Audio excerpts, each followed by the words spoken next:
Hey, Coach Collin Castellaw with Shot Mechanics Basketball, and I'm here today with Anthony Tolliver of the Sacramento Kings, and we noticed something about your jump shot that we can probably fix that will help you out right away. So I'm going to let Anthony take it away.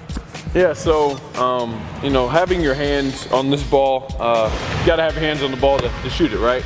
But, it's really important to find what really works for you. There's multiple different ways that you can go into your shot.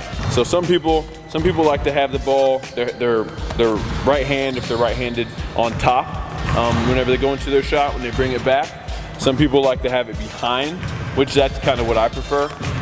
It really depends on your hand size, your wrist flexion, and all that different stuff. But and then there are also people that like to shoot the ball with their hand on the side of the ball.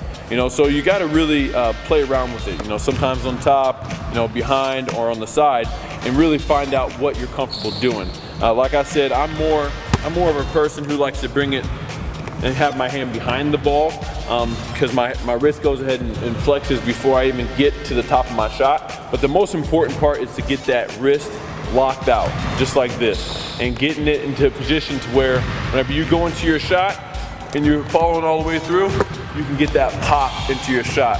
Instead of, if you have your hand in the wrong spot and you're getting your wrist locked way back into your shot like that, it's going to be really inconsistent. It's going to be really hard to replicate. So making sure wherever your hand is, getting that wrist, as long as your wrist is, whenever you get to that 90-degree angle here, that your wrist is locked in where it needs to be, that's probably where your hand needs to start from, either from the top, from behind, or on the side. For sure, and to reiterate, there's no perfect way to do it, right? Everybody's a little bit different, and that's where sometimes we see some issues, is players trying to force their hand behind the ball because somebody told them to, or force their hand on top of the ball. Really, you got to find out what works best for you. And the whole key is getting to your set point smoothly, right? That's what we're looking for. We want to get to your set point smoothly. So like Anthony, he shoots great with his hand behind the basketball. That works for him. Guys like Steph Curry, he shoots better with his hand on the side of the basketball. That works for him, right? So everybody's going to be a little bit different. So the drill that I love for this one is it works on kind of that pickup and getting your hand in the right spot is the pound cross pull. So all Anthony's going to do is he's going to get it about the free throw line. He's going to put a pound down with his offhand, so his guide hand, he's going to pound it down, cross opposite, and then pull up into a jumper. Now the whole key is he's thinking about his hand position here, right? He's making sure that every time he crosses the ball over, he's snapping his wrist where he wants to get it to. Little pound cross pull. Good. There you go.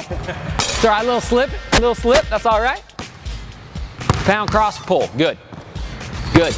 Notice each time he's getting ready to shoot, he's just focusing on, boom, getting that wrist behind the basketball, snapping it up. Again, finding what works best for him and rolling with it. Ooh, those last two look money. Same thing, pound cross pull. Good, good. Working on that pickup.